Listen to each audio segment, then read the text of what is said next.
We'll call the working session to order. First on the agenda is a citizens forum, and I have a few forms here.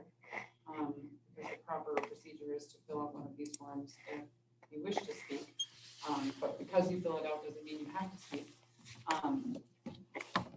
So a few of them are just related to sports and the activities throughout. And but one of them is related to mathematics. So Lisa, did you or Jake or Brian wish to comment or say something? And if you do, you should probably use the microphone. I mean, I guess I'm just here to kind of understand things. I was told that the course registration book was going to get approved tonight, so I wanted to see if that was on there.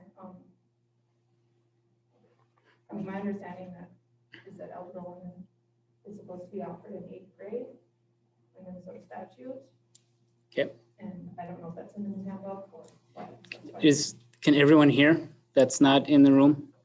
Okay, can we have you come to we have a question about 8th grade. You can bring the microphone over there. You don't have to. About 8th grade being in the curriculum. And I don't see Miss Merchant on there. Is she there? There you go. So we have a question on the 8th grade algebra requirement and how we address that at the school. Okay, so as in, when do we give the kids that instruction? So I wonder why Algebra 1 is not offered in 8th grade, like it says in Minnesota statute and the Minnesota Department of Education's website as well, that starting in 2015, 8th graders are supposed to complete Algebra 1. That's not happening here. And it seems to be an issue for the students that want to complete the entire math curriculum that we have here, but they don't get to do that by 8th grade. Yep. So what I can say to, should I address it, Mr. Nelson? Okay, I'll address what I can, and then I'll ask Mrs. Hazelton, since I see she's present also, to add to it. So our 8th graders, the algebra, it's linear algebra, so they are getting algebra. All the full standards though under algebra are not addressed in 8th grade, and that is why 9th grade algebra is in place. I can say it is a conversation I've had with both our math teachers, and I have reached out to all our, and I'm going to say the Northern Division with Minnesota Association of Secondary School Principals.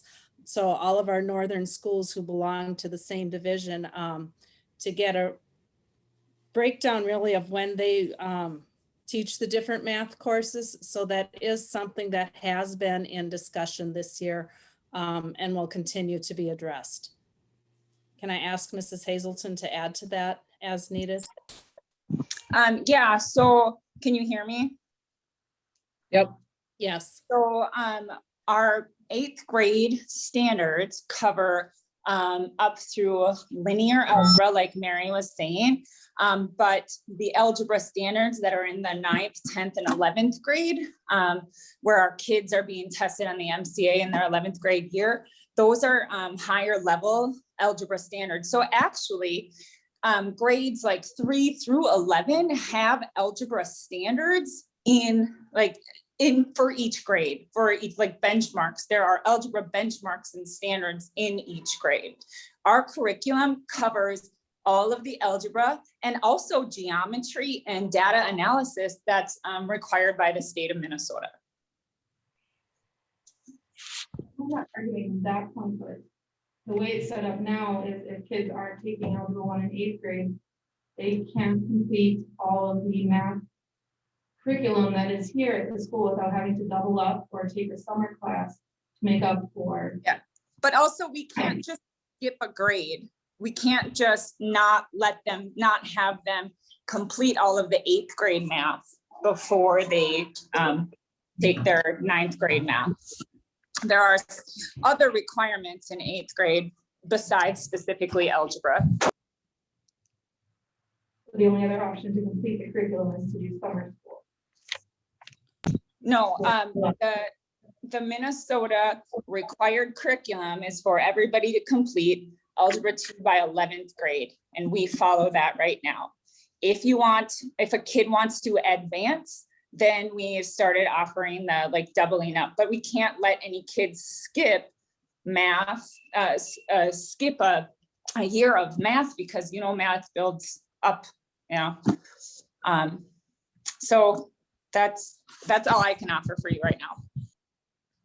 So what we are fortunate with our students is that we have 2 math teachers that teach the college and the high school math classes. So our kids get the get calc and they get the statistics. So that's something, quite frankly, when I got feedback from other schools, not everybody is really able to offer that. And like Mrs. Hazelton said, it's really 3 years of math that are required for our kids. And looking at our students and the rigor, that is one of the reasons we looked at this summer, offering them the opportunity to be able to advance themselves so that they would be able to take both college level math classes before they graduate. So to me, it was a way to almost like add a gifted component to our curriculum. And yes, it is outside. It would need to be done in the summer. But like I said, it's a way to allow to get 2 years of college math for those kids. Actually, I've got a question on this. It kind of segues into something I've been wondering myself. I know many years ago when I was going into 9th grade, it was either 9th or 7th grade where everything kind of broke out a little bit. But the advanced kids would basically go into, like if it was 8th grade math, you'd go in with the 9th graders. And I assume this is not the case with what we're doing. Correct, because like was previously stated, that algebra component is now required in 8th grade. So what we're doing is when our kids get to 9th grade, they have the other components of algebra, then it goes to geometry, algebra 2. They can be finished with math through 11th grade. Otherwise, then it would be taking one of the 2 college levels math. This summer, we're offering to, and I'm going to say our advanced students, to take whether it's taking Algebra 2 or geometry, to allow them then to move into those college level math classes so they can fit 2 years in. Well, then what So about if you it's- broke them out between 6th and 7th grade? You'd still be skipping very important material. We can't just let kids skip a class. At some point, if they do it in the summer, or if they double up, or if we advance them somehow, we can't just skip over material anymore. Can't you just test out? When did it change? You always used to be able to test out at the school. Testing out is an option, and it is something that we have in our handbook. The thing with testing out, though, that's done on an individual basis. So it's something that, for example, in the spring would need to be requested prior to the start of the year. Or so if anybody would request that, they certainly have that opportunity.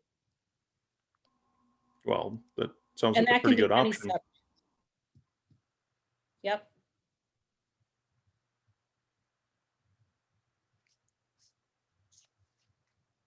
Okay. More questions on the math? Okay. I guess the person asking the question, did what we just discussed about being able to test up, I mean, it may be too late in your case, but does that satisfy your question? Not really, because this is going back to 5th grade. My daughter was pushed ahead by Mrs. Body then. And so she worked way ahead in the math curriculum. And I was told to put the brakes on because once she got to 7th grade, she would be too far ahead and have to be back together. So I don't really think this is an option because her teacher let her work ahead because she was getting bored, and she completed all the 5th grade halfway through the year. and was told to put the brakes on and to not do it anymore because there was no option.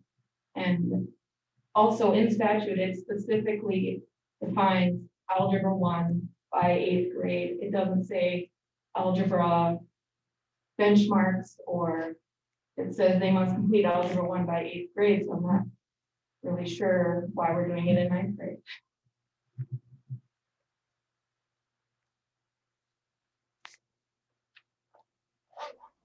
Well, I'd say Jeff or the Mrs. Burchin or the math department will look into it. Make sure we're meeting the requirements of statute. And you're concerned with that, we're approving the curriculum next year, and we're not meeting. We're looking to do that tonight. Right. So, I mean, I have more kids coming up through the pipeline. and concerned, does it have to be approved tonight? Is it, I mean, is there, if we're not Is there meeting, or you timeline need for time to research to make sure we're meeting? I'm just asking. It's a question for Mary as far as the timeline with the curriculum handbook, and I suppose you're wanting to get geared up for registration for next year. So where does that put us?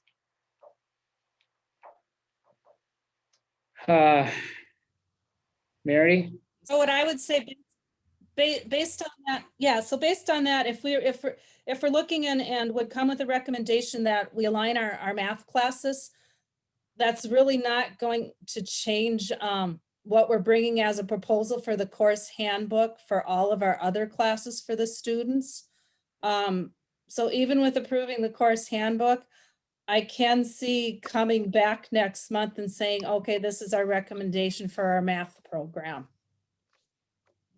Reasonable? Yep. Sounds like a plan. Okay. Is there anyone else that wants to speak to the, basically the athletics subject? Is it on your agenda to cover that community athletic? Yes, yeah. So can we go to that instead? Would that make sense? Yeah, I'll screw it up for you guys. so- Yeah, no, well, we'll proceed. It's not very far into the agenda, so there isn't anything else for the citizen forum. We will move on to reports. First, under reports, our board committee and the school force committee. I'll take that.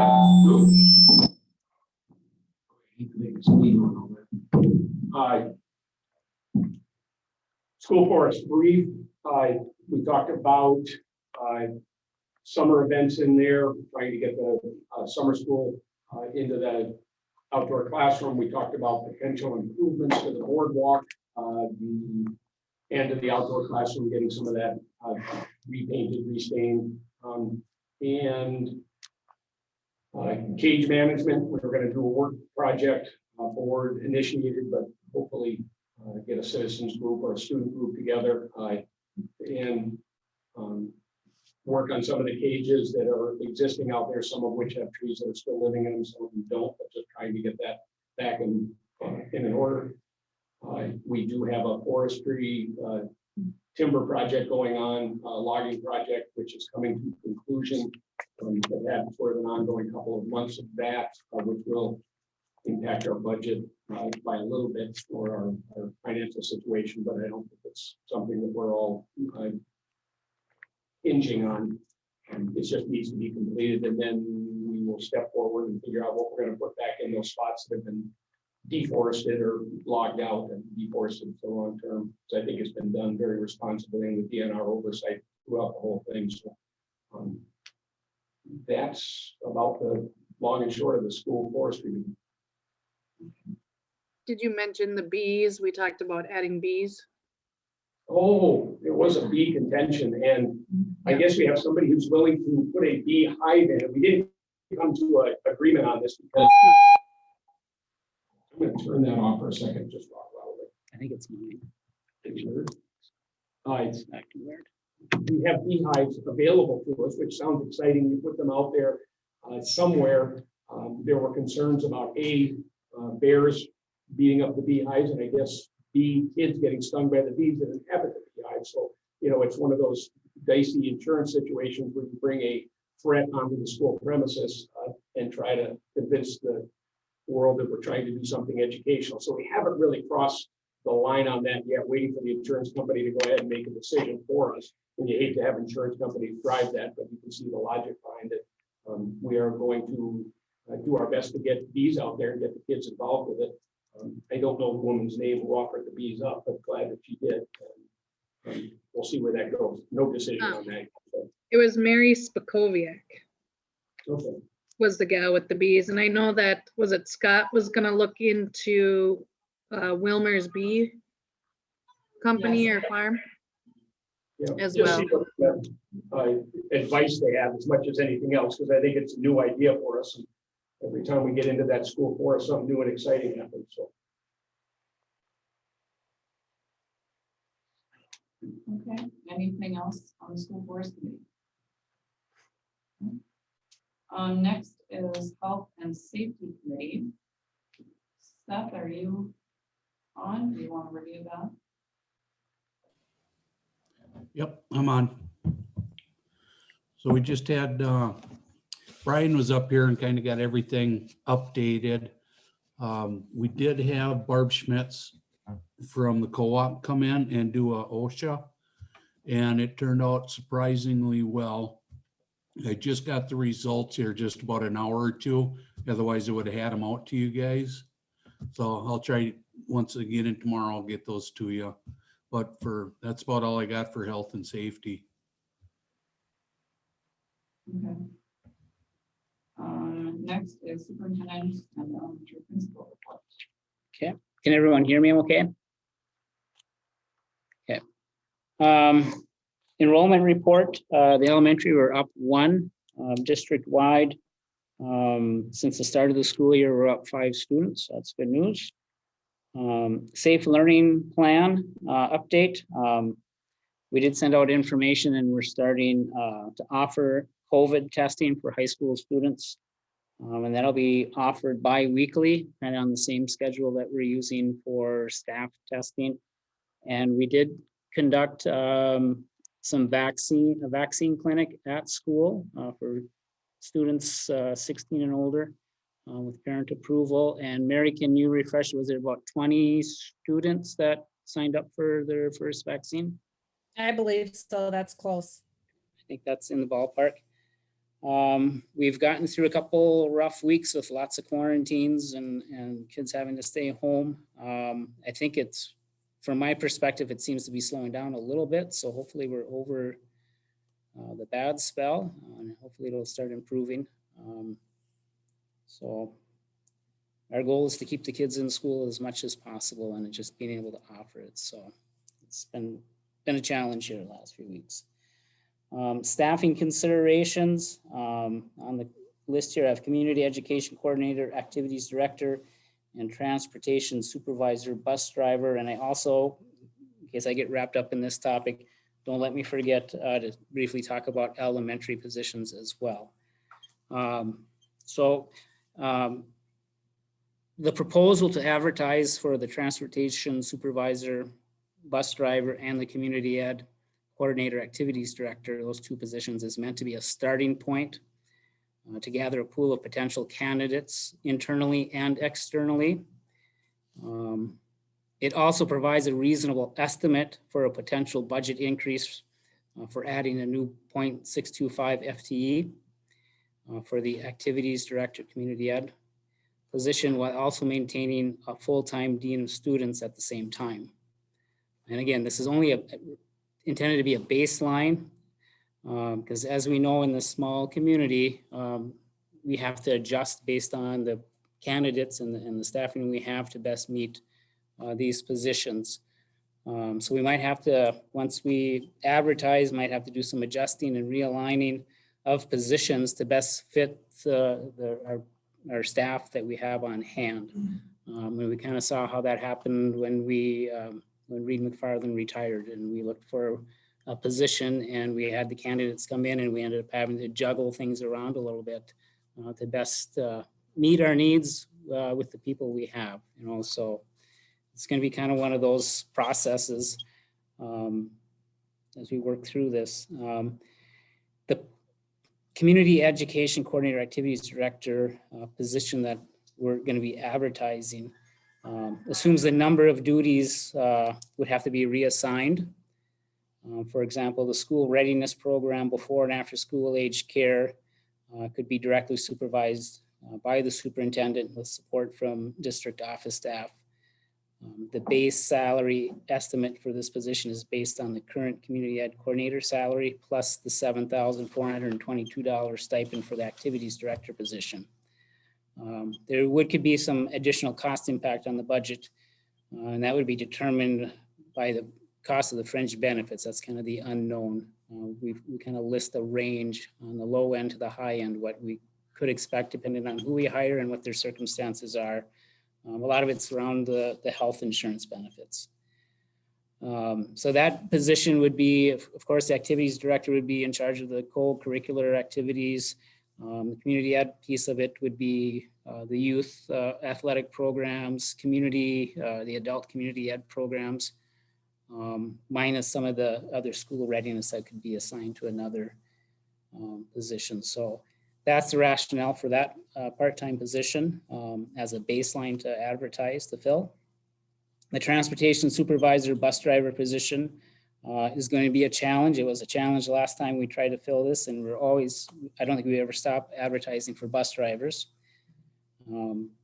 So that's going to be a challenge. The base salary estimate for this position is based on the supervisor's current salary. And we also put in, Crystal, correct me if I'm wrong, the $20,000 for the bus driver, that's like an average, or is that the base salary for the bus driver starting salary, or is that the average? That's an average. Okay, so it's an average. Again, any additional impact on the budget would come from fringe benefits. And we've had at least one recent resignation. So the bus driver position and the supervisor position is to fill existing positions. Currently, the Dean of Students is on the teacher's contract as a 1.0 FTE based on our current needs. In my opinion, there are a number of additional supervisory and programming needs that would support the need to keep this position full-time. Additional supervision and student disciplinary duties at the high school level would provide support for the high school principal to directly work with students and staff to better meet academic and behavioral needs through our MTSS process. It would also provide more time to adequately address curriculum and state standards to work to help improve student assessment scores. There may also be additional after school and summer programming over the next few years to address learning loss from the COVID pandemic. Sorry, I gotta let someone in. Which brings up funding. We just discussed this at our finance meeting prior to this meeting. We are getting some substantial relief funds from ESSER, and that's the Elementary and Secondary School Emergency Relief Funds. That could help offset some of the additional cost. On the short term, we estimate approximately $253,000 for the ESSER 2. And we've already gone through one round. I think the first round with the ESSER 1 and the gears, that was like $75,000 we got. Again, the ESSER 2 is $253,000 and roughly $569,000 for ESSER 3, which 20% of that has to be geared towards learning loss.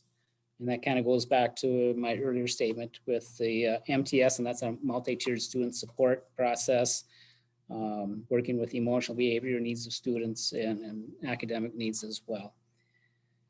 The ESSER dollars, we can spend that through end of our fiscal year 2023, and the ESSER 3 through our end of our fiscal year, actually September of 2024. So it's about 3 years of possible offsetting some of the additional costs. And in the board packet, I talked about the $48,000 is what my estimate based on advertising these positions and having a full-time dean of students, 0.625 community ed and activities director, and a full-time bus supervisor, transportation and bus driver. So going through the process of advertising for a new or open position provides public transparency and is best practice in my opinion. I feel the district has been fairly consistent with this practice in the past. As we go through the process, I feel it's important to first focus on the positions that will best meet the needs of our school and community. And again, I want to reiterate that advertising for the positions is only a starting point, and what we actually end up at the end of the process might look very different than what I'm proposing today. Again, it's based on what pool of candidates we get, what staff we have on hand at right now, and how we can best piece things together to make things work the best that we can. I think that's all I have on that piece. And then my final thing with the elementary, also, I think I put that in the board packet right up. We're anticipating 2 sections in 6th grade. That was a smaller 5th grade that we several years ago decided to keep them in 2 sections for a number of reasons. I'd like to continue that for 1 more year. And then kindergarten, we're anticipating 34 kindergartners next year. And right now we have a 1 section class. So I'd like to advertise for a kindergarten teacher to fill that position. And then we did hire an extra 2nd grade teacher last year because that was a larger class and to get the class sizes small enough so we could do the in-person. We did hire that person. That person would probably stay on and shift into the 5th grade position with Mrs. O'Connell, who will be re-retiring. She failed the first time to retire. Now she's going to get it right this time. She told me she's not going to renew her license, so she doesn't have a choice but retire. So then it will just be advertising for the kindergarten position. And I think that's all I have, unless there's any questions. Okay, I know that Corinne, you had a couple of questions in an email and that I failed to print off. I was going to bring it. So did you get your questions? What questions do you still have remaining? Yeah, I guess, my thoughts go with the budget, Mhm. making sure that we are mindful of the fact that we do have shortfalls. Now, I know we're Yep. getting this ESSER money, but it's Yep. temporary money. Yep, and that's why I'm proposing the part-time community ed. I think even though it's about a $48,000 to $50,000 potential for an increase, again, we have to go through the process to see how things handle or come together. But that would be, I don't want to call it the worst case scenario. The most expensive option, I think, would be to fill all the positions that we're advertising and keep the students full time. Depending on, I mean, who knows, we could have a community ed activities director and throw in some scheduling for the bus routes, depending on who the person is, so there's that kind of thing that can kind of filter in. If some of it is, if we don't find enough candidates and we have to kind of piece things together, we talked about a combination with the buildings and grounds and transportation director, that could save a few dollars there, so there is, I understand your concern about that, but I think we need to flush out where we're at. We know what the potential cost would be. I think the ESSER would be kind of a stopgap for the first 3 years, but we would have to be looking at, all right, how are we going to increase our revenue to cover that extra cost? We're going that direction. And there's other revenues that are kind of up in the air. There's the high line dollars. Not sure. I don't have the information on what that would be, so I didn't even put it in the board packet because it's an unknown exactly what that's going to be and how much. And we've talked about other avenues as far as maybe doing a capital projects levy at some point to help with some of our technology needs, which would do a couple things for us. Right now, if we're doing working on getting the one-on-one purchasing is coming out of our general fund. If we're able to pass a capitals project levy, that would go directly for those types of expenditures, that would free up other expenditures that would help with some of the staffing needs of the district as well. So I don't know if I've adequately covered your question or your concern. And I know we talked about having hiring committees. So I think, Yep. My recommendation would be 2 separate committees and have a couple board members on there, some staff. We can get some community members, some coaches and stuff like that for it. And we will come up with a reasonable size of a committee for that. And but I think the board needs to be directly involved, because as we look at candidates and we look at the district needs and costs and stuff, we might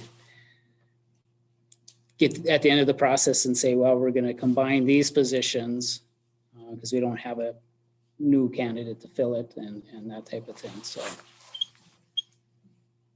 makes sense. Any other questions on that? I like that you put that together in the ideal situation, because I think in my time here, probably your time here, we've fit, square pegs and funny holes. Yeah. We just tried to make things go as we downsized, but like to look back at that and say, okay, this is the ideal situation. Let's make this work. And then, like you said, let's figure out how we're going to fund it. And then we can have that discussion about, where we go, where we start to hedge dollars or hedge positions and start shopping again. Yep. And community ed and bus supervisor that we have right now is a perfect example of, from the outside, why would we combine those two? Well, that person fit the need with their skill sets. And in my opinion, it's worked very well, but we started off ideally looking for buildings and grounds and transportation. And we just didn't have the right combination of skill sets that we felt that would be a good way to go. So, and I think that's kind of where we're in with this right now too. How quickly do you form that committee? Well, I'd like to post it tomorrow if the board approves at the regular meeting, if you give me that support. And then I think in the write-up, I had said May 14th. That's well over 2 weeks. I've been kind of contemplating maybe moving that up a week. Post them for 2 weeks and see what kind of pool we have. And if we're comfortable on moving forward with interviews, we could begin that process probably the week after. And then it should move fairly quickly. And we might get to a point where we might not have some candidates. We might not have anyone, like I said, we've been looking for a bus driver for years and nonstop. And then we just there's not a lot of people that fit that. So. But I would like to, if I get the approval, I'd like to get it posted and get it out there tomorrow morning right away. Is it 3 positions you're looking for? No. It's a With the part-time. elementary, there's 3. Oh, yes, I'm sorry. Yes. You're looking for dean students? No, we're looking for, start off, we're advertising for the part-time community ed and 80 together. That's a combined position. And it's a 0.625 position. And then the other position is a full-time transportation supervisor and bus driver. And then the elementary. And then kindergarten. So yes, 3 So, positions. yeah, okay. I thought Yep. dean students in there too. No, and that would. No, I talking about positions, that was a change in a position, and that's why I wanted to include that in the discussion tonight. So, And as that fleshes out again, you said it a couple times, but 0.625 is the assessment of as opposed to the full-time effort. yeah, I think what I have in mind as far as duties and stuff can be accomplished in that. But I've already started kind of splitting things up a little bit with the community ed position with some of those duties. As far as taking over like the school readiness portion of that in the district office. But I talked to Brent Cole and he thought that was what we had in mind is a reasonable way to start off, and as far as the position and the duties and it being part-time. And then the same, I wasn't paying total attention, that the buildings or the transportation and bus driver position would eventually become that would be a full-time position. That'd be a 1.0. Yes. Okay. Yep.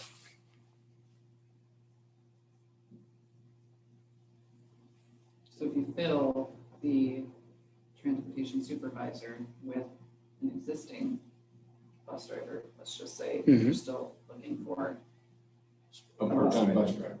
We're always looking for bus drivers.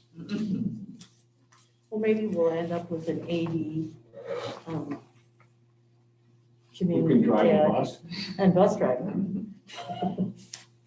But that AD position is just numbers wise, 1/5 of a 0.625, so it's really only a 12th of a, or a 0.12 of a full-time. I mean, if you're looking at the numbers breakdown. So it's a smaller portion. it's very small. Yeah, Well, the- but- the amount, $7,000, I think is what we budgeted. That's just the dollar amount, but as far as the job, you know, So we define that. yeah. You know, I think a lot of that can be accomplished, you know, with the pieces that we're tying it to with the community ed. A lot of it can be done with the expected time and the salary. Does that include time going to like games? I'm sorry, am I allowed to tell? No, it doesn't. Well, we used to have a full-time high school principal that did AD and probably put, and even now we have a full-time, what I consider a full-time dean of students and an AD.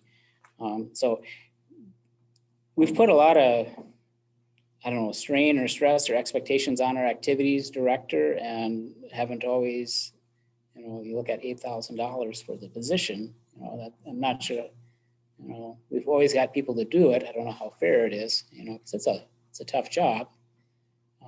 So that's that piece of it. If the district could afford a full-time 1.0 FTE for community ed and activities director, that'd be wonderful. Can I say one thing though? Sorry. Sure. Oh, my business manager is going to pipe up now. Uh-oh. Well, our activities director doesn't actually like go to games or anything though. No, but what we've also done is part of our activities budget is we do have game supervisors. But I guess Correct. my experience is the activities director is around a lot. Yeah. Current and in the past, they are in the building and they are around in the evening and stuff. So.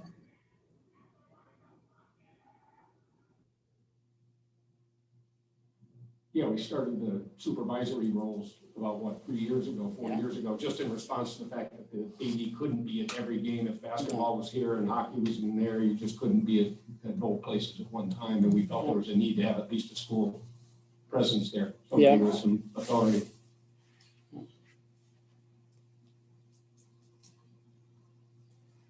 With the arena right next door, that's gotta help though. Maybe, I mean, there's lots of ways to look at it. I think like just saying, not a easy decision, but definitely one that, a couple board members, a couple of staff, and then you said a couple community members, don't make it so big that it becomes unwieldy, but at the same time, some people who have ideas about, how that's gonna move, so. And with the combination and it being part-time, I mean, that person would be able to schedule some of their office time to coincide with games and stuff, so they could be in the building and, to kind of do that, but. Be flexible.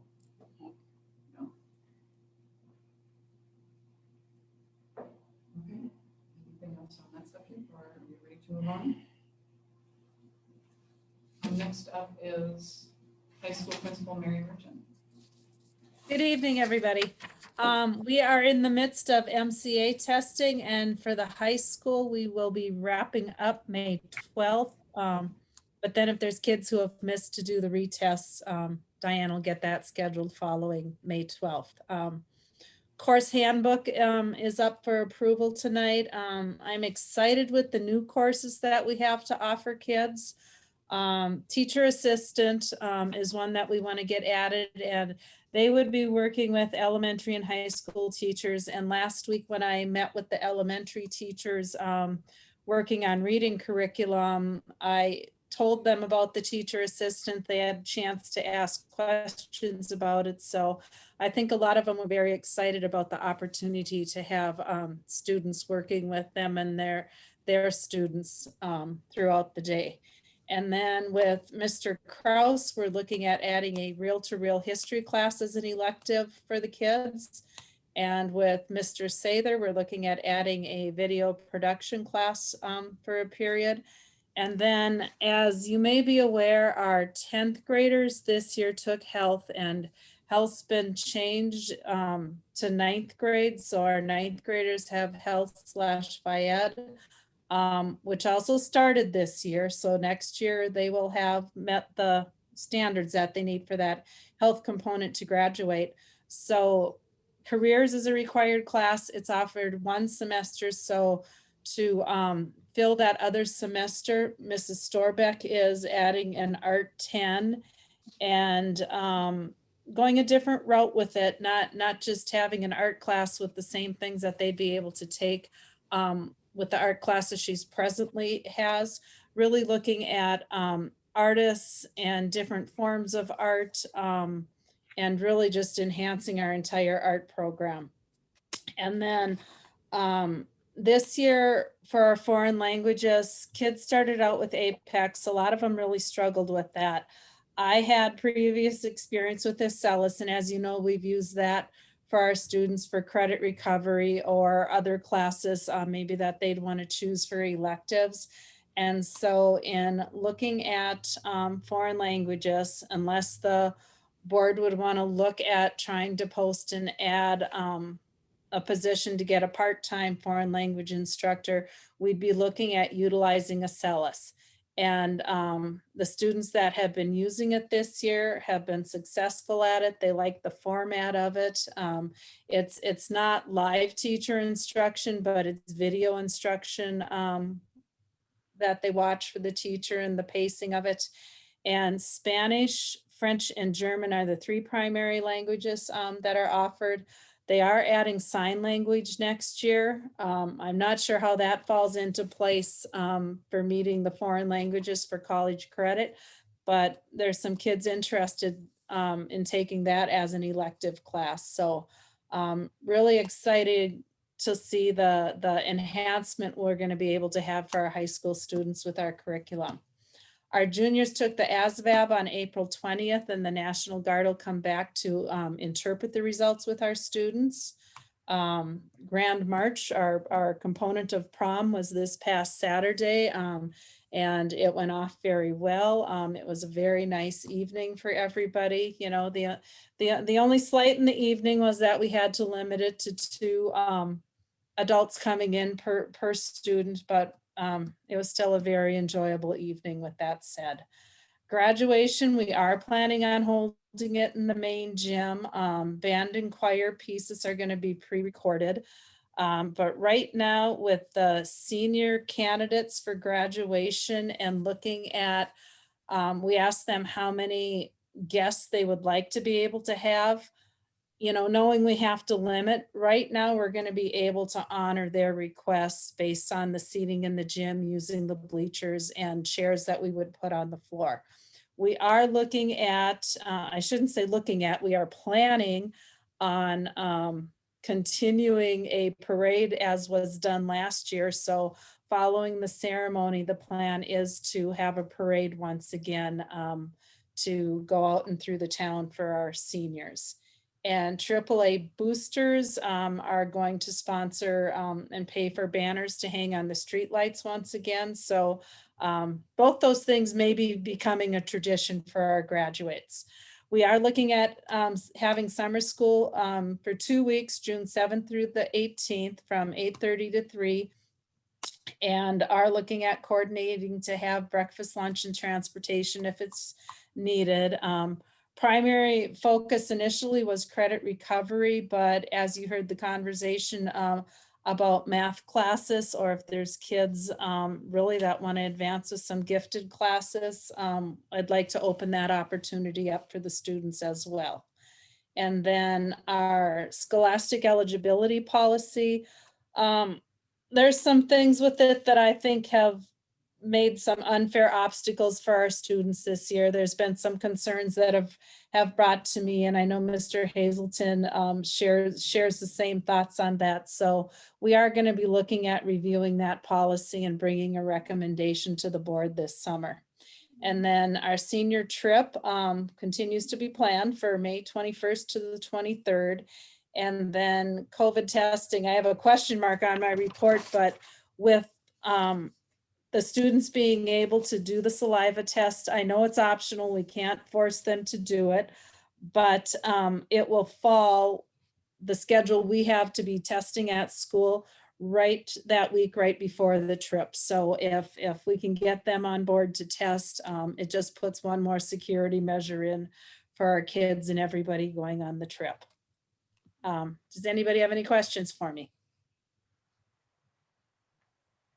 Is there enough of a focus in any one language amongst the kids who are actually taking online classes now to warrant picking, like saying we're going to advertise for a Spanish teacher? Yeah, you know, that's where I have some difficulty because this year, in addition to those 3 classes, we also had a student take Latin. When I look at how the kids have been doing pre-registration, they've been coming in and needing to get registered. There really is a gamut. I mean, I would say it's heaviest in Spanish, but we also have a number of kids that are interested in taking French, and then a lesser amount with the German. So that is one of the obstacles of why I have a hard time recommending a teacher in person, because that almost puts us in a position where we tell the kids, we want you to take Spanish from this person. And at the same time, there might only be 5 kids in the class. So yeah, it is a good thing that we need to consider there.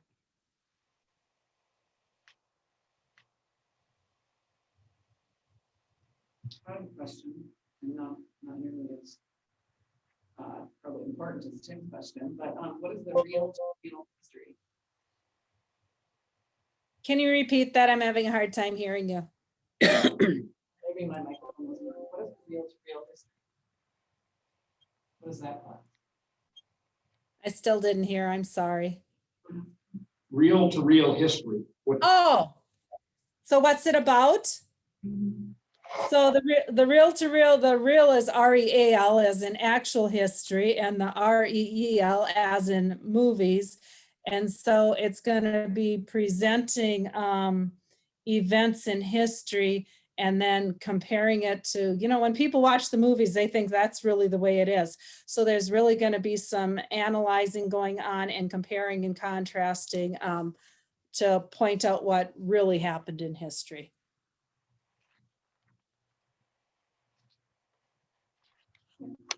Any other questions for Mary? Next on the agenda is the business office report with Crystal.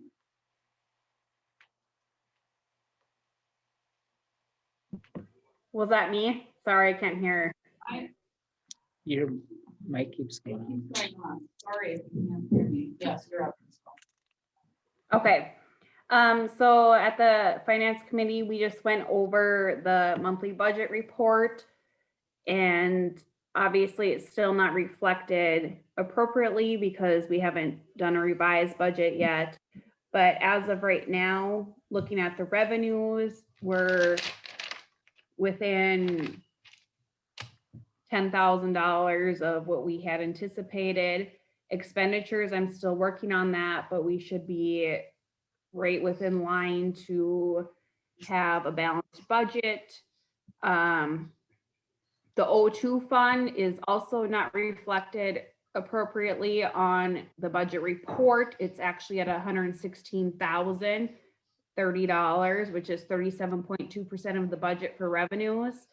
and that is obviously lower than previous years. One of the contributing factors would be the nutrition court is not open, as well as the free meals that we are providing now. The 04 fund is slightly different. It should be $43,917.81, which is 14.2% of the budget. Expenditures are in line. We discussed the ESSER and Gear 1 funds that needs to be submitted on May 1st. Finance Code 151 is 90% of the ESSER funds, which is $61,186.73. We're going to use some of that to purchase the Type 3 vehicle that's being approved tonight, as well as additional teaching staff, salary and benefits. Finance Code 152 is 9.5% of the ESSER funds, which is $6,423. We're gonna budget that towards tutoring and meal and materials delivery. Finance Code 153, which is the gear funds, we are gonna use that for superintendent salary, stating that it's developing and implementing safe learning plan. And then we also got the allocations for 90% of the ESSER 2 and ESSER 3 funds, which ESSER 2 is going to be $253,354, and ESSER 3 is $568,966.35, and 20% of that needs to go towards learning loss. Then we discussed that we have completed some of the budget meetings for FY22. And yeah, I think I covered everything. Sorry, I'm trying to be quick. Okay, can you hear me now? Kristen? What? Oh, can you hear me now? Yeah, I guess no. So the total ESSER funds, I added them up and now I can't remember, was it 875,000 about, or 895,000 Yes. over basically between now and 2024, correct? Correct, as of right now. And then one other thing that you said that I thought might want to clarify for everyone, you mentioned the O2 fund is under budget, it's O2 fund rate, and because of the free meals, and that's not because the meals are free, I mean they're free, but because the reimbursement is less than what we would receive if people working. Yes. Okay. I just thought I'd add that in there. Makes sense to the Artisan finance committee that people were wondering. Any questions for Crystal? Then we will move on to activities direction and Chadwick and his report.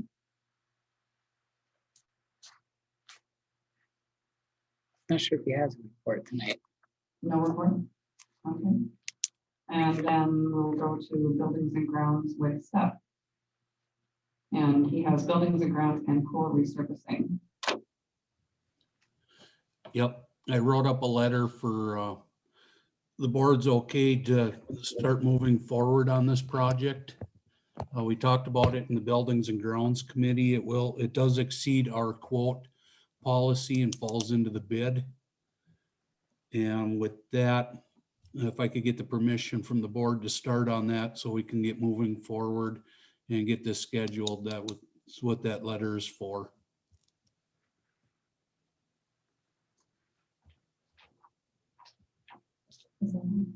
Is that an action item or is that just a nod of the head?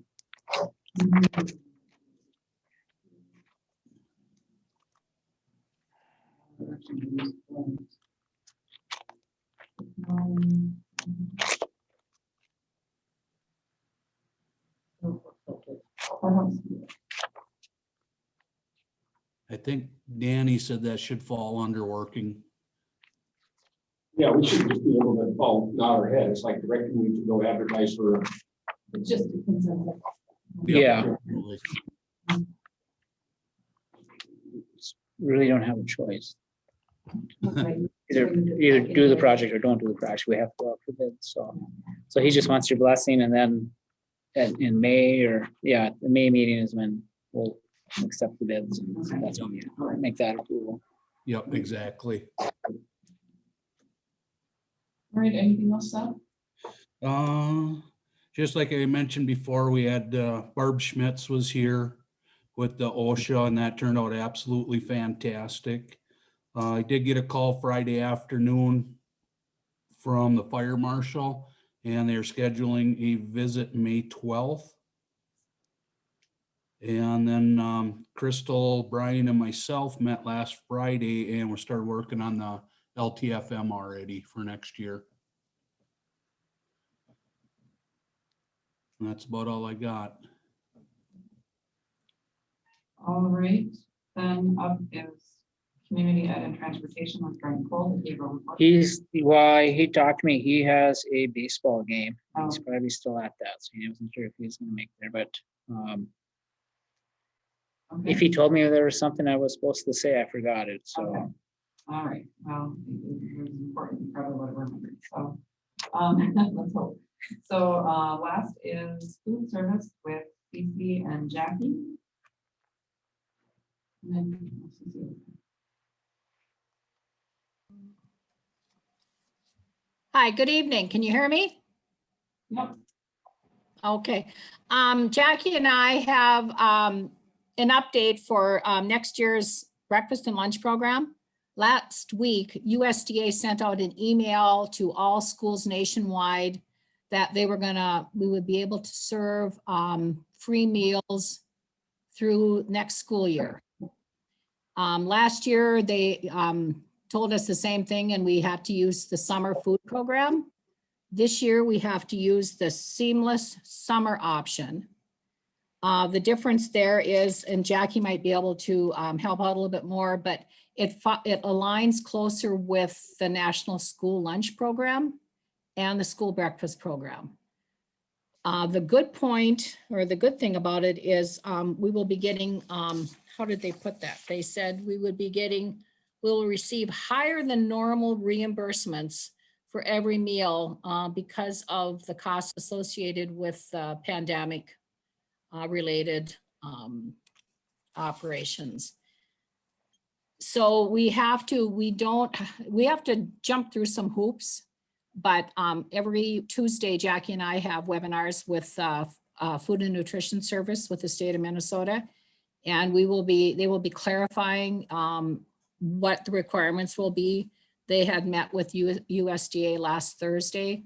So now we'll be able to find out what we have to do in order, because we have to apply. We have to apply every year. Usually it was this National Lunch Program and the Breakfast Program. Last year we had to apply for the Summer Food Program, and now this year we have to do the seamless summer option.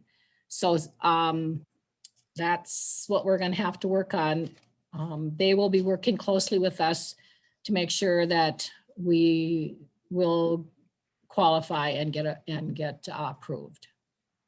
So there's not much information that I have, but I just wanted to let you know, I've had different people say that they heard about this, and just want the board to be aware that meals will be served free next year too for our students.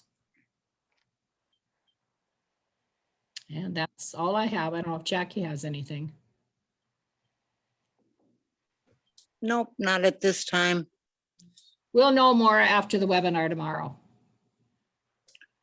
So if I may pipe in, I think one of the downsides to this, and you can correct me, CC, is moving forward after the free meals expires, and we go back to paid meals, we could lose some compensatory funding because we're not going to be getting in free and reduced applications, which has a long.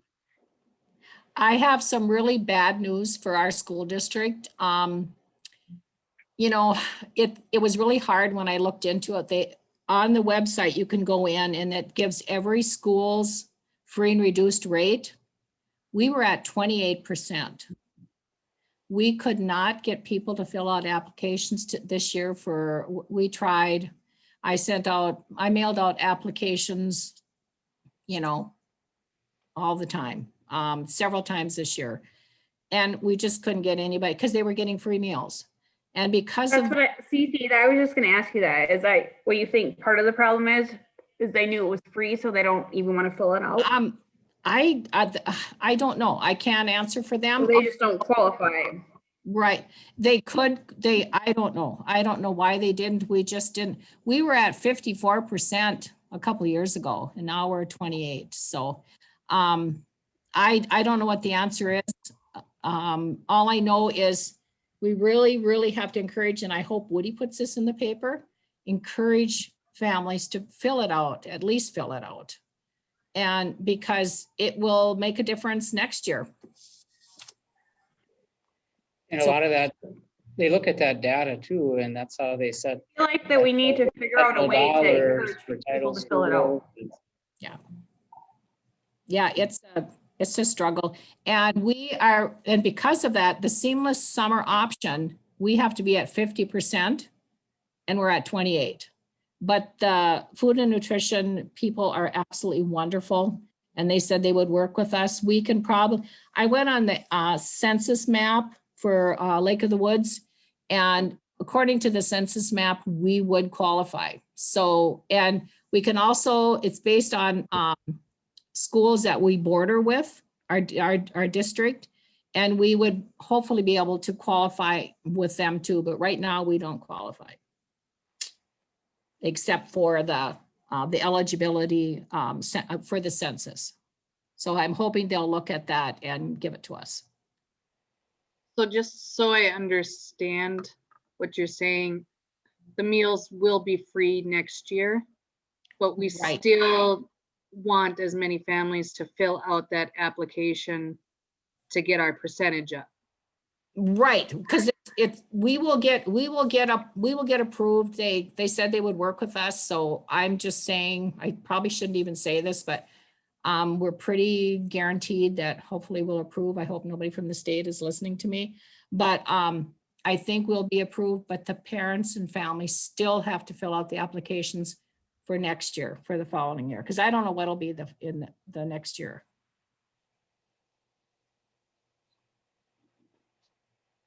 All right. Well, if anyone has any ideas on that, I guess we'll keep that in mind. Beat that horse. Yeah. Well, if there's nothing else for the working session, we will adjourn. I would like to point out on a high note that we have a child in our school district who's taking Latin out of the. And I heard that, it just slipped right by, it just warmed the cockles of my heart.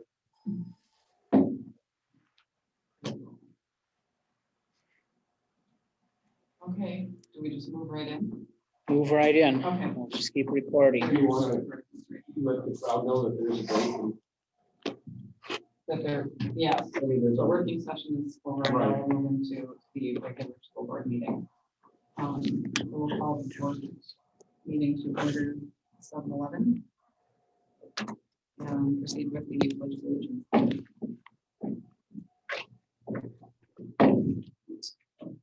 I pledge allegiance to the flag of the United States of America and to the republic for which it stands, one nation, under God, indivisible, with liberty and justice for all.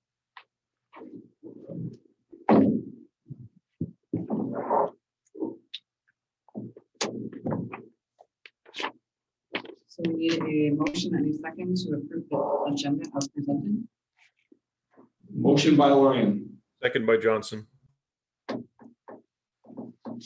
Motion by Lyon, second by Johnson. Any discussion? Roll call vote. Ellis. Aye. Johnson. Aye. Trask. Aye. Sonstiger. Aye. Lyon. Aye. Rubita. Aye. Motion passes. Next is the consent agenda, which includes the approval of minutes, approval of invoices and statements, personnel, resignation of Brooke, and I will have to ask Coaching. Corchain, paraprofessional, Megan Mullen, paraprofessional, Georgiana Clustermeyer, bus driver, and Nyla O'Connell, elementary teacher. Leave request for Emily Pearson, special education teacher, and appointment of Dawn Kraus as assistant baseball coach, Butch Kranz as assistant softball coach, and Jasmine Brennan as junior high track coach. Do we have motions? Motion by Lyon. Second by Johnson. Motion by Lyon and second by Johnson. Any discussion? Hearing none, we will do the roll call vote. Ellis, Aye. Johnson, Aye. Trask. Aye. Sonstergaard, aye. Lyon, Aye. Rovita. Aye. Board presenters, we have none. Written communications includes we received communication from Lake of the Woods Education, Minnesota, AFSCME and MSEA with intent to negotiate. Do you have any? I think we're looking to start sometime in June. Starting? I think the consensus, if I remember right, talking to everyone, that we're fine getting through maybe through the end of the school year and then start looking at Negotiations. Yep. Okay. I heard you say June. Is that what you said, sometime in June? Yeah, I don't think there's anyone that wants to start in May. So, Yeah. So And will you've organized this so that you're now doing all three entities in the same year. I commend your courage, but how do you do a hierarchy? You just do them all at once and just organize? we just organize it, and I mean, we have board members serve on 2 different groups, that's certified and non-certified. We'll just schedule it and work. I mean, we'll multitask. Okay. It's nice to have off years of negotiating rather than having, otherwise it's one continuous nonstop negotiating. So hectic, but I think last year worked really well. We got through it very quickly, and it's, so I think it's a good thing. Okay, any other discussion on that?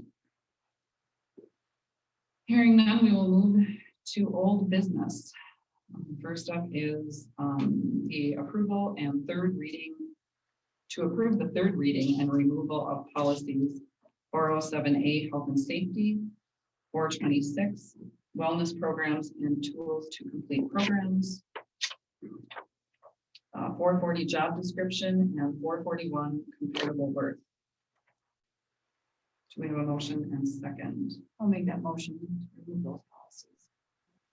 I'll second it. Robita. Okay. Motion by Trask and second by Rovita to approve the third reading and removal of those policies. Any discussion? So which ones are we removing all of them? Yes.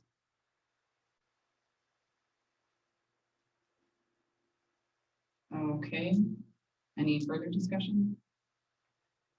Roll call vote. Ellis? Aye. Johnson? Aye. Trask? Aye. Sonstergaard, aye. Lyon? Aye. Rovita? Aye. Motion passes. And next is the approval and third reading, to approve the third reading and adoption of policy 428, time off for public office meetings. Do we have a motion in a second? Motion by Lyon. Trask, second. Okay. Motion by Lyon and second by Trask to approve the third reading and adoption of policy 428. Any further discussion? Hearing none. Roll call vote. Ellis? Aye. Johnson? Aye. Trask? Aye. Sonstergaard, aye. Lyon? Aye. Rovita? Aye. Motion passes. Next is the to approve the second reading of policies 513, student promotion, retention, and program design, and policy 529, staff notification of violent behavior by students. We have a motion and a second. I'll make that. Robita motion. Okay. Yeah. I'll second. Okay. Rovita. Motion, second by Ellis. To approve the second reading of those policies 513 and 529. Any further discussion? Hearing none, roll call vote. Ellis? Aye. Johnson, Aye. Trask. Aye. Sonstergaard, aye. Lyon, Aye. Rovita. Aye. Motion passes. Under new business, we have a resolution 2020-2021-21 to accept a donation of $100 from the Baudette American Legion Auxiliary to the backpack program. Motion by Johnson. Trask, second. A motion by Johnson and a second by Trask. Any discussion? Hearing none. Roll call vote. Ellis. Aye. Johnson. Aye. Trask. Aye. Sonstergaard, aye. Lyon. Aye. Rovita. Aye. Motion passes with a thank you to the Baudette American Legion. Next is resolution 2020-2021-21 to accept a donation of $50 from the Baudette American Legion Auxiliary to the Ticket to Read program. Do we have a motion? Trask, I'll make that motion. Second by Johnson. Motion by Trask and second by Johnson. Any discussion? Hearing none, roll call vote. Ellis. Aye. Johnson. Aye. Trask. Aye. Sonstergaard, aye. Lyon. Aye. Rovita. Aye. Motion passes. And thank you to the Baudette American Legion Auxiliary. Next is resolution 2020-2021-23 to accept a donation of $500 from Northwestern Minnesota Manufacturing Association to the welding program. Do we have a motion? Yeah, motion by Lyon. Second by Robita. Motion and a second. Any discussion? I just wanted to know, is this funding gonna go to their spear making? Weren't they gonna make, or have they done that already?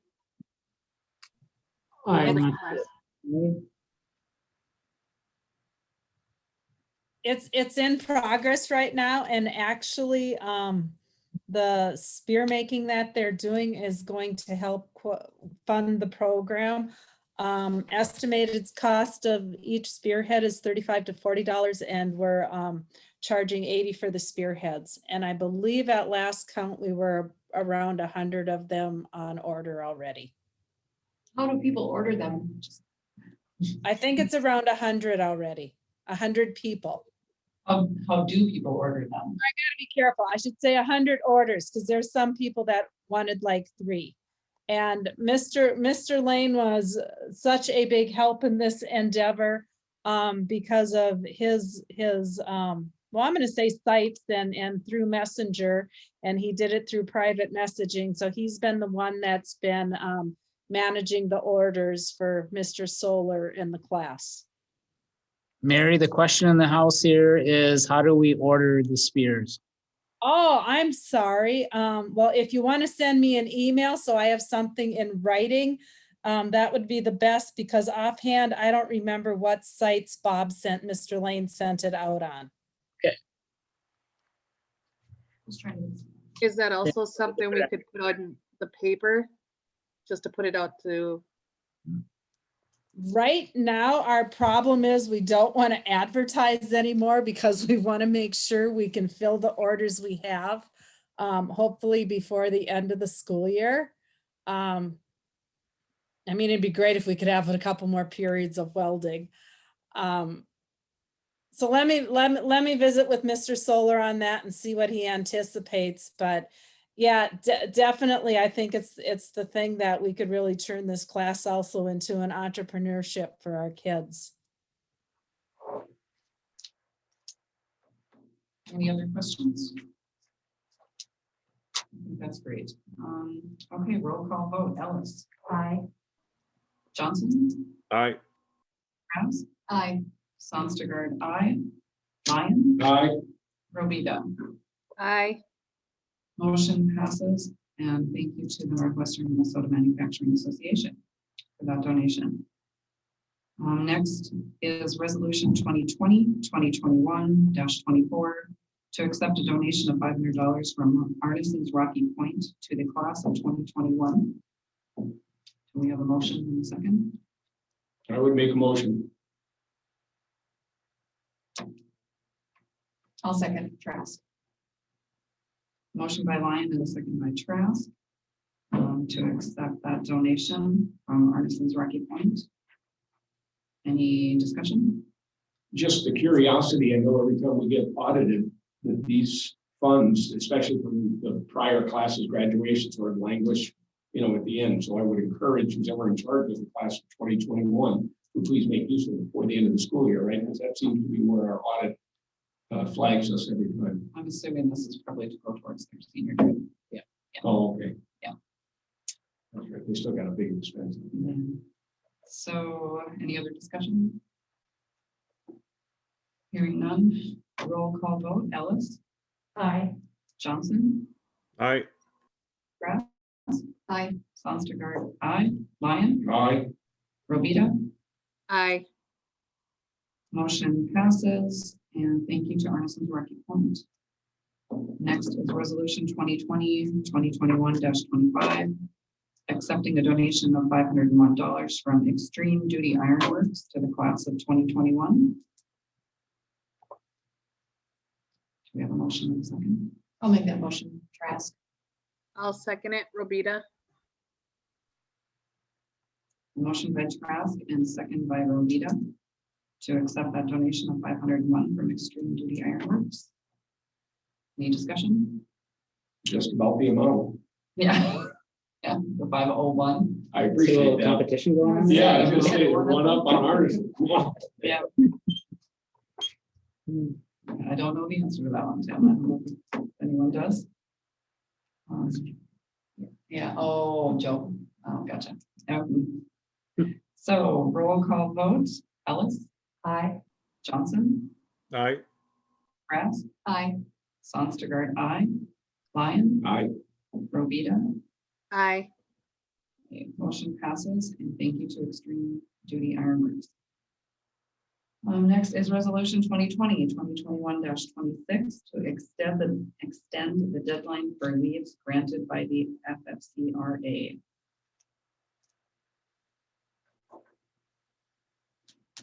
I'll make a motion. Second by Johnson. Motion by Lyon and a second by Johnson. And is there any discussion? Why do I have to ask these questions? What does FFCRA stand for? Crystal, help me out. Families First from There, Virus thank you. Recovery Act. Thank you. Say Yes. it again. Families First Wait. Recovery Act. Okay. For which part? For the extended leave, So for this- COVID leave. Oh yeah, it goes through September 30th, 2021 now. This But it- lapse, so we had the option to extend it before, We extended it to the end of March. and then. We don't have to extend it, but we can. It's voluntary. Voluntary right now, and we do have some staff that are still qualifying to use these leaves. Correct. I So think- this would not be retroactive, or would it be retroactive? Crystal, is this retroactive? It doesn't say that. No. But Okay. we also do not, like, we don't qualify for the tax credits for it either. We do not. So it's just all on us.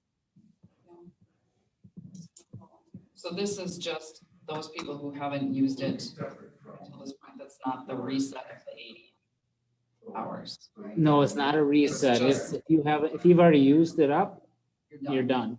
You're So it's just- done, yes.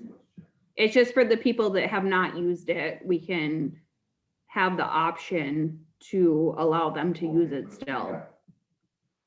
If they have a qualifying event. Yes. Correct. And I would assume some of the ESSER dollars would be used for offset. And this, I think that'd be. I don't think we can though, use the ESSER dollars for that portion. Because people who can qualify for the tax credits for it, and we don't, and I don't think we can use ESSER dollars for it. You don't think we can? Because wait, you said that No. there are people who qualify for the tax credit dollars? Say that again? Correct. There are. But public schools do not. So they get reimbursed for some of the expense of paying for it.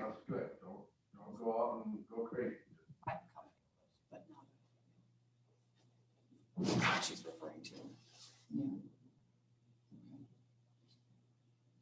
Okay. Are there any other questions by the board? Do you have any idea of the impact? I don't have. Oh, so, okay, okay, Lynette has a question. If you have any idea of the impact, the financial impact. Crystal? Well, I can figure out an actual number, but I mean, most of our staff have been out on it. So essentially we're paying for all the additional sick leave. I would have to actually get like an actual figure number, but You mean how liable? which I can do, and I can send that out, but I think the question, Crystal, if I may interject, was, do we anticipate more staff? I'm sorry. Okay, I'm sorry, my internet just.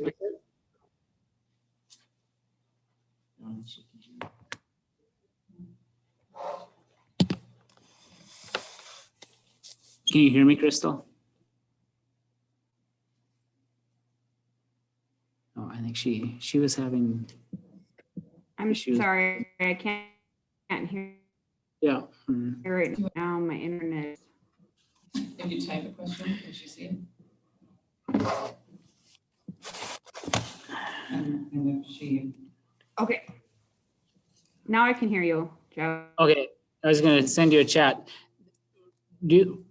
The question is, do we anticipate quite a few more staff that would still qualify for these leave days, or have most of the staff used them up already?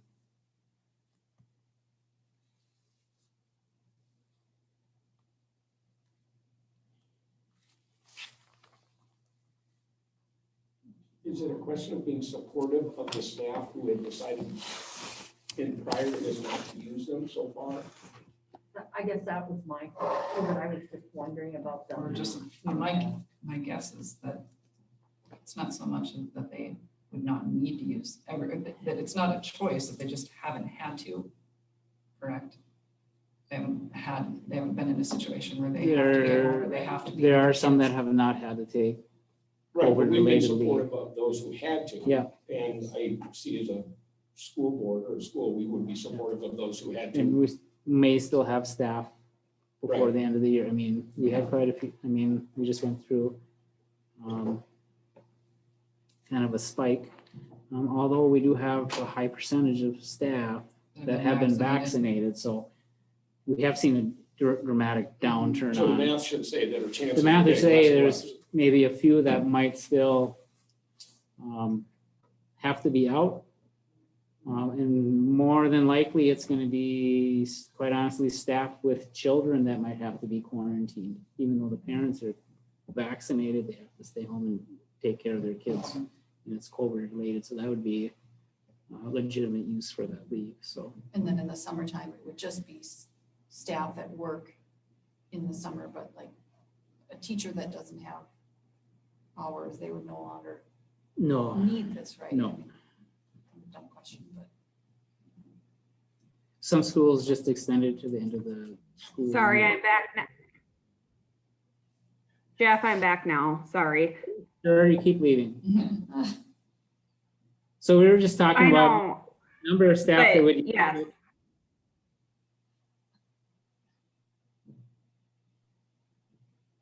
Do we have to extend it that long? Can we just extend it to the end of the school And be year? honest with you, there's not that many staff have left.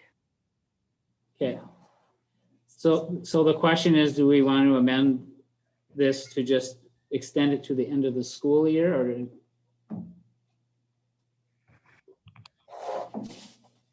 When are we extending it to, the 1st of September? September 30th. Yeah. September 30th. And why has that date been chosen? September 30th. That's, Right. yes, The government chose that date. so they changed the date. And if we decide to extend it to the end of the school year, or let's say the 15th of June right now, would this come up again at June's board meeting then? I mean, I don't know, we're gonna probably extend it if we do it then, so I don't see, it seems almost like a moot point, you know, let's extend it, let's do it to the end of September, if that's what we're gonna do. We do have office staff that Yeah. have kids and some staff. I was also. just a little bit concerned about financial impact on the budget. When we don't know that. You know, that's my concern. Yeah, it's like a liability, it's like a retirement, you know, the Yeah. potential's there, but you gotta be ready for it, I guess. Yeah. Well, and particularly when we're going into the next budget year, Chris needs a budget for it if we're gonna extend it. We could go to end of May and then revisit it. That would give us Or time the to end of collect June, or information. the end of June even and revisit it. Yeah. You know, because that would include, that would be the fiscal year, you know. That would give Crystal time to assess if there is. A lot of liability out there. I Right. mean, that was my biggest thing of it, is that, you know, if we impact this fiscal year, that's one thing, but if we're gonna pass that impact to the next, she should have time she should be able to budget that. So let's extend the deadline to the end of this fiscal year. Yeah, That's what I'm you're good saying. with that. Okay, and then we can That makes always a lot extend it. anyway, I mean, you guys are numbers people, so I'm willing to defer there. Okay. Then it gives time for Crystal to assess, you know, how many people she may need to budget for if we're gonna extend it again. So the- Crystal, did you catch enough of that to see if that makes sense to you? Yeah, I think she's off again. She's not. I'm gonna email her about something else, so I'll do that. Okay, so the original motion Is out there. as written, right, Yep. is as of September 30th. So if we want, so we need to, somebody help me out here. End of fiscal year 2021. And Do we need to amend the I motion? think amend the motion to read that it would end, rather than September 30th, it would end June 30th of 2021.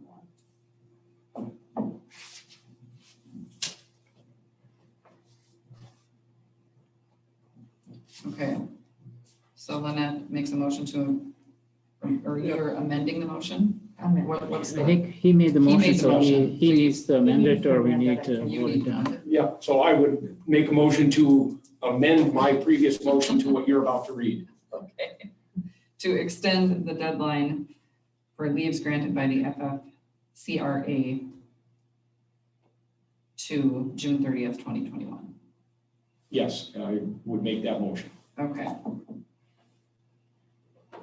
And then Boyd had already previously seconded it, so You still on board with that, Boyd? yes. Okay.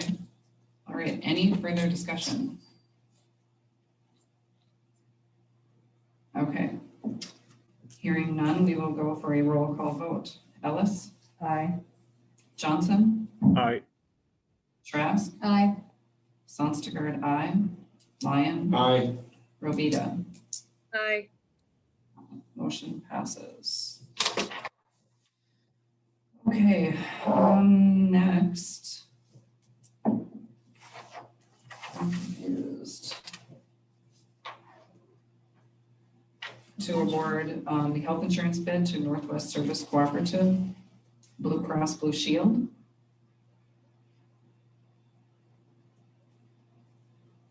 Does anyone want to make a motion? Then we want to have any discussion and questions? Well, I make the motion by Lyon. I'll second. Trask. Okay, motion by Lyon and second by Trask to award the health insurance bid to Northwest Service Cooperative Blue Cross Blue Shield. Just out of curiosity, is that who we have it with right now? Or is that who we've always had? It's this, the co-op is the same, but I believe they're going Yes. away from Blue Cross to Medica. But it won't impact, hopefully Crystal probably can't hear. The timeline, I think it won't be next year. I'm not sure how they're gonna do the transition, but the bid is It'll be with, July, Jeff, it'll be July 1, 2022. okay, thank you. And it came back actually with a decrease overall, roughly, right? Like 5%. Correct. So it was a good bid process for the district. Yeah. Okay. Okay. Any other questions or discussion? Hearing none. Roll call vote. Ellis, Aye. Johnson, Aye. Trask, Aye. Sonstigaard, aye. Lyon, Aye. Robita. Aye. Motion passes. Next is to approve the funds transfer from operating capital and safe schools to assigned fund balance, which I believe we've touched on the last meeting or two. Do we have a motion? I'll make that motion.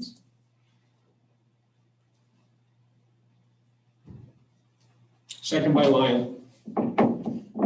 Motion by Ellis, second by Lyon to approve that funds transfer. Any discussion?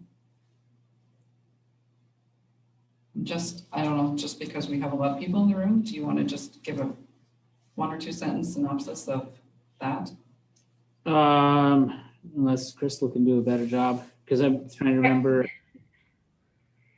So basically, this is a one-time thing where you are allowed to take restricted funds and put them into an assigned fund balance, which gives you more flexibility to use those funds. Whereas if you keep them in those restricted funds, you have to use them there. Yeah. So now this gives us the flexibility to use them if we need to maintain our unassigned fund balance, or if we need to have more COVID expenses, we have more flexibility to use them in that assigned fund balance. So as of this time, we are assigning them to COVID expenses. Okay. Thank you, Crystal. Any other discussion on that? Hearing none, we have a motion and a second. We will do the roll call vote. Ellis, Aye. Johnson, Aye. Trask, Aye. Sonstigaard, aye. Lyon, Aye. Robita. Aye. Motion passes. Next is the approval of a type 3 vehicle purchase, which I believe is the Chevy Suburban. Yes, Correct. another Suburban. I will make that motion contingent upon getting ESSER approval for that. Would that be appropriate, Crystal? Can't hear me. Sorry, what? I didn't hear you. Lynette was wanting to make the motion to approve the type 3 vehicle purchase contingent on the approval of ESSER funds. And she was wondering if that was appropriate. Yes, that is. Because we have to submit a request to the state. Okay. Do we have a second? Yeah, go ahead. Trask. Motion by Ellis and a second by Trask to approve the type 3 vehicle purchase. Any discussion? I see 2 bids. It states that there were 3. There's 3 there. There was somewhere.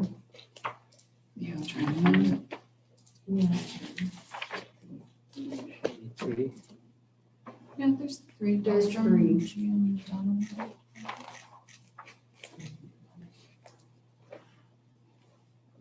I guess the one that's just an See email.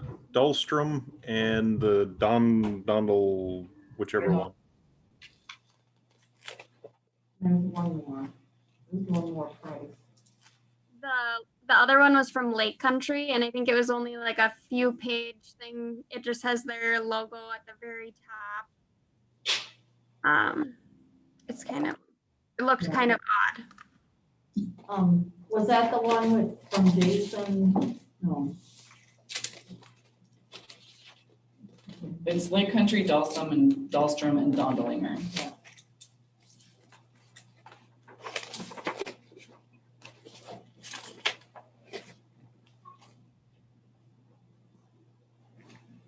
Had to look really hard for Lake Country, I think. Yeah, there's so many pages. There's a GM. So there was that email from Dahlstrom, right? And then the next one was through GM. Is that part of the Dahlstrom?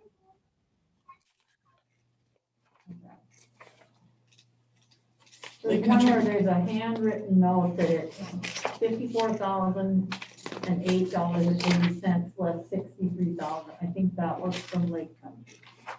Do I remember that correctly? Yes. Dahlstrom is the email Yeah. one, and then Dondelinger is the GM, Okay. And then the last. and then the I think last one is, Lake Country. But you have to look really hard. That's correct. Yeah, and so Dondelinger had the lowest price at $45,265. Yep.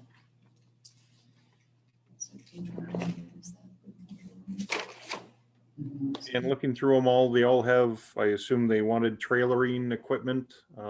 Some of the options were kind of hard to find. I found trailering on 2 of them at least. yes, I think that was in the request for bids, yep.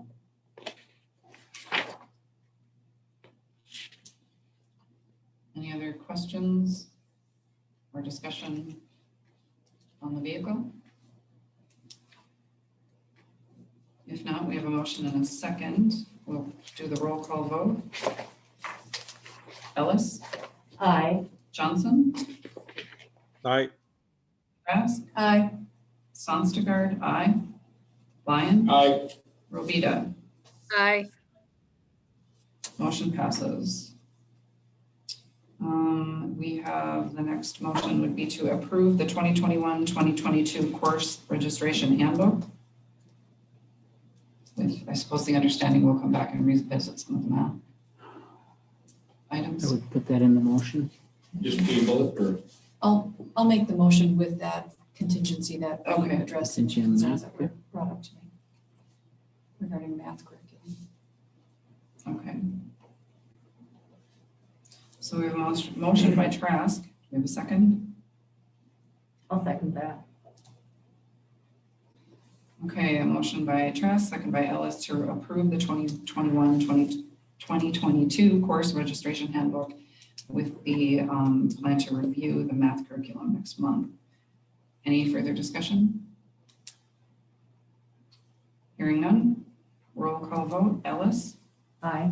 Johnson, Aye. Trask, Aye. Sonstergaard, aye. Lyon, Aye. Robita, Aye. motion passes. Next is to approve the direction of the superintendent to advertise for open positions for the 2021-2022 school year, which includes the 3 positions we discussed earlier. Do we have a motion? Motion by Lyon. Second, Second by Johnson. motion by Lyon and a second by Johnson. Any further discussion?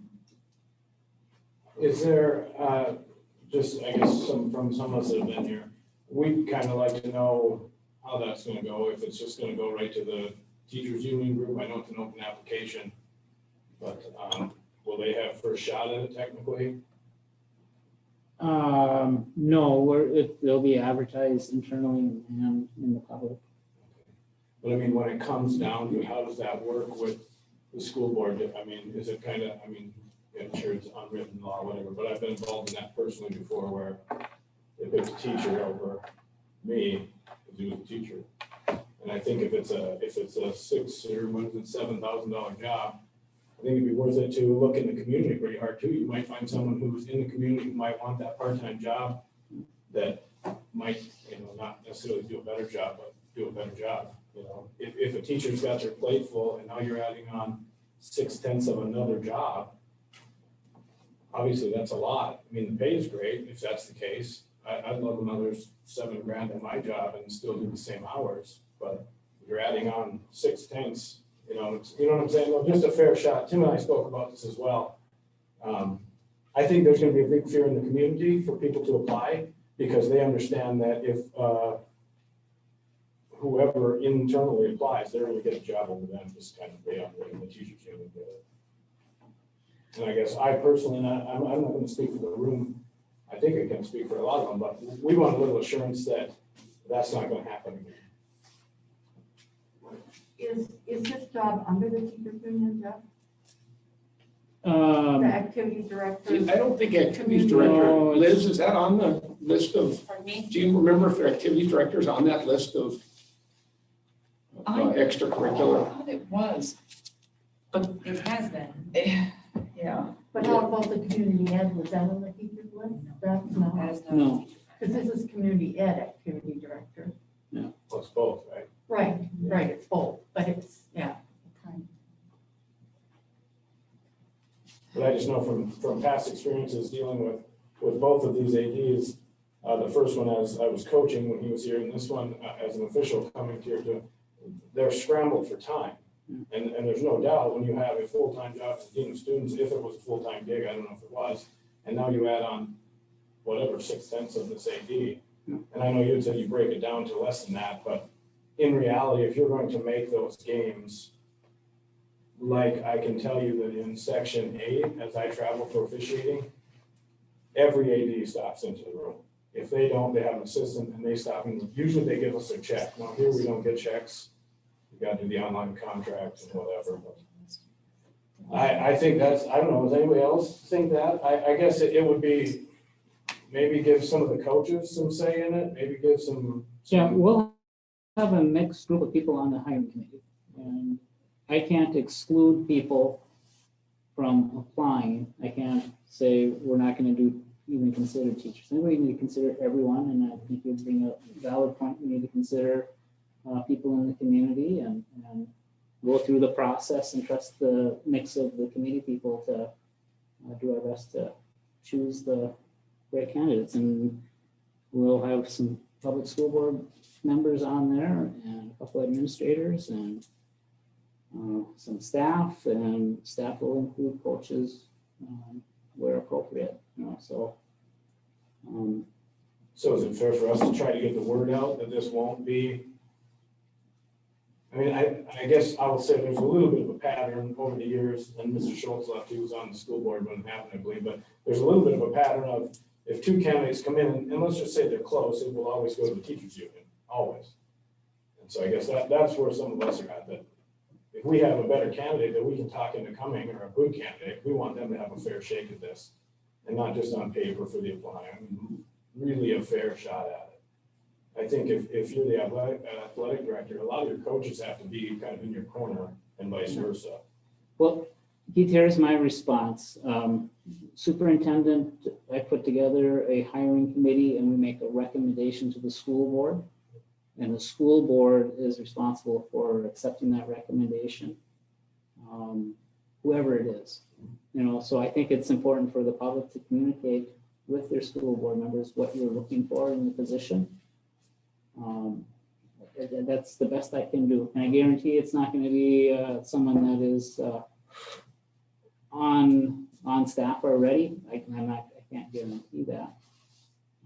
I think the only thing we should be able to guarantee is that we'll consider what our community is asking us to look into and do the best that we can for this school community. So yeah, we appreciate that. We just find that, of course, I'm involved with hockey, but we're bleeding students. I've heard that next year the Warrior bus is going to come into town and pick kids up. And I don't know if that's legal. I don't know if they can do that, but you see the Indus bus every day. Yeah. And to me, as a community member with 4 kids coming through the program, yeah, like that gets exciting for me, and not in a good way, Yeah. And if athletics will help keep some of these kids here, I think it's an avenue we need to pursue. We've had good athletic programs in the past. We can rebuild them. We're starting over in different programs. I mean, across the board, I think volleyball, maybe girls basketball was close to 500 this year, but other than that, I don't think there's any winning programs in the school. And this is community members who would like to see a change in direction. And I don't know, have your school board members been called? Have people contacted you about this? I can't say that, not Yeah, really. Okay. And I apologize, Corinne, because you're probably in my district. And I talk to you often because I can corner in the Zamboni room. But yeah, so that's kind of where we're at. That's why we all showed up tonight. Some of them had to leave already, but it's a major point of contention. I think there's other students, if things don't change for the better, are leaving next year as well. They've already openly said it. That concerns me. Good families doing it for 3 generations. Yeah. That's hard to see. A concern for me is, and you talked about it, how they combine these positions because you have someone come in that could do it. I would like to see someone doing the athletic director and community ed that's passionate about it. And that's what they enjoy doing, not necessarily, oh, I'll do that to get this full-time position here. Because then things fall to the wayside because they're not as concerned about that part of their position maybe. Is there anyone, like, and I know everyone's strapped for time, so I don't want to, whatever, but is there anyone in there that could be like a part-time secretary still in their job and help the AD out? Because it seems like the AD does a lot of phone calling and emailing. Is there someone in the school district that could give, 2 hours of their day to help? I mean, is that, I don't know if that's an option or not, or how that all works. But what did you say? You broke it down to what was the AD part of the 6/10 of the job? It was like a Quick one too. It's- Yeah, financially, that's what, in Financially, but back of the napkin. day-to-day doing the It's not job. Maybe that's the problem. What's that? Well, I mean, if you can financially 0.12 of his job is the AD, Yeah, 10. why put the effort into it? So I think you hit on a real difficult topic because it's obviously very important to the community, that position. I mean, very important. And, I evidenced that by, I told you the other night, I looked at that softball game, out there on a nice one. I mean, there was just a good turnout. People come out for that stuff and it's important to them. And I'd like them to be really excited about the kid who's taking Latin, but it doesn't quite get exciting as the kid in the softball. So yes, are we underfunding? I mean, you asked for passion. I don't know if you can buy passion. That's probably not a fair assessment, but still, I think you have to pay commensurate to what that's going. And if the community, here it is again, we talk about levies, we talk about, referendums, we talk about asking money all the time. But, money's got to come from somewhere. And it's hard to just say, well, let's pay Bobby Knight, type wages to get a Bobby Knight type person in here, that type of a mentality. So. Well, and I think one of the reasons that we're wanting to bring community ed and activities director together is because they it works best when they work hand in hand. Well, to me, those two complement one another, and to me, and maybe, I'm not very athletic, but but to me, the community ed builds the programs that, along with the hockey group, we do hockey, it builds those programs that give you a strong sport. And, and even if we're never 100% winning school, we can certainly be stronger in athletics than we are. But it's that base that we're missing, or that's how I, Yeah. the little bit I know about it, that's No, how I I agree. feel, Let's that start we're not getting the basics and keeping the kids engaged in the sport through their senior year. And so like at youth hockey, we started at 3-4 years old. Right. And so we have them, but then we're seeing them leave before they get to high school because the border closure was obviously a whole different animal. Yes, No doubt, yes, that was a different deal. But I know some of those families were already talking about leaving for other reasons internally in the school district. And to be real honest, the high school sporting was part of it, because why would you put all this time and energy? And I look around and a lot of these people here have coached all different sports, not just hockey. I mean, volleyball, basketball, what have you. Why volunteer and put all your time into that with your youth other than just your kids have a good experience? But then all of a sudden you get to high school and it's like, well, we just want everybody to have fun now. But we didn't bring them through 10, 12, 14 years of youth hockey to just everybody have fun either. I mean, yeah, it's fun, but it's fun to win too. And so there's gotta be a balance there, 100%, and I think we'd all agree on that. I don't think we're all out for blood, just win at all costs. But if the kids are not having a good experience, well, then we don't need an AD. We don't need a big fancy arena. We don't need basketball. I mean, why put that money into those things if we're just gonna let it fall by the wayside when they get to the high school level? So I think it's something that, like I said, community members are gonna be very passionate about and are probably gonna be pretty vocal about. Oh, it's understandable. I mean, parents, there are kids who don't participate in anything and they're perfectly happy doing that and their families are perfectly fine. But I know that a lot of parents want their kids, maybe their kid is only a softball player or only whatever, but you want to provide your child with the ability to participate in all the things they want to. I mean, and we're small, so we know there's limitations, but we want the full experience. We want the academics, we want the social, the recreational, all of that. So I understand that. And I mean, that's how I feel, even though I'm not athletic. I Mhm. feel like that makes people well-rounded. I mean, that makes, it's like attending school, and I don't know, it just should be part of the experience. I tell my kids, my favorite part of my high school career, and everybody laughs at me, was I got forced into doing the musical my senior year by Mr. Novak and Miss Bergman. And it was the best experience of my high school career, just without question. And I've been to 2 or 3, 4 state tournaments. I mean, it was just, so, like I said, being well-rounded is awesome. And this school and you as a board and superintendent do a phenomenal job at offering more than you can afford probably, and we appreciate that. But when it comes to this, I think it's gonna be exciting couple of months, to figure this out. Because I don't think a lot of people are very happy with where it's at right now. And obviously you took steps today to combine and have different, and we appreciate that very much. So, but like I said, there's a group of people that are very passionate about this and want a good candidate, and I think, no doubt the financing, it's always the financing, we understand that too, but I think, like I said, you get somebody in there started, and if you get out of the COVID deal and get back to taking in money at games, I mean, have you taken a gate at that softball game the other night? That'd been a pretty nice, I came to the arena at that time, it was full all the way up to the driveway, cars in both rows, so I mean, there's money to be made there, I mean, it's minor, but there's something to generate with some success. Well, and even tonight when I came into the finance meeting, there was a lot of people on the softball field. Or I thought there was. Yeah, that was probably half the crowd we had from 2 nights ago. Right, and that, I mean, Baseball game going too. there's a lot of cars there too. There wasn't quite as many, but the timing might not have been quite right when I came. If I can ask, I missed, who is the gentleman speaking? It's Keith Block. Keith Block, okay. I didn't hear a name or anything, so I didn't know. He kept referring to himself, so I didn't know who it was. Thank you.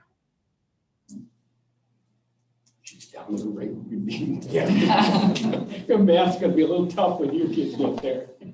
Okay, so any further discussion on the advertising for open positions? I got one question is, once again, I asked it earlier, how do you want to form that committee?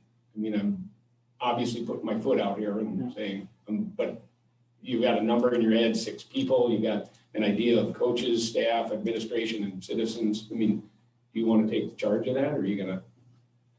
I will recommend to the board what the committee is. Okay. I guess I have the final say. So how many people are you thinking per, like, are you thinking some community people, some, how many, like, what are the, are you gonna divide that? Is there a place for community people to sign up? Well, we already have we have an athletic committee already. Yeah. So they which consists of myself, Mr. Lyon, and Mr. Johnson. Yeah. So I don't know, So that would be your board members? potentially, I don't know. what you're I would say thinking. 2 to 3 board members. Probably some, for the community ad, I'd like to get like administration or staff that work like, I'm just gonna throw this out. CC Charlton did that job for me. I think she would be a good person to have on there because she understands it. Probably a couple of our coaches. And since it does involve community, education, I think we have a board that has community members on it. So I think some representatives from our community advisory committee would be a good thing to have on there.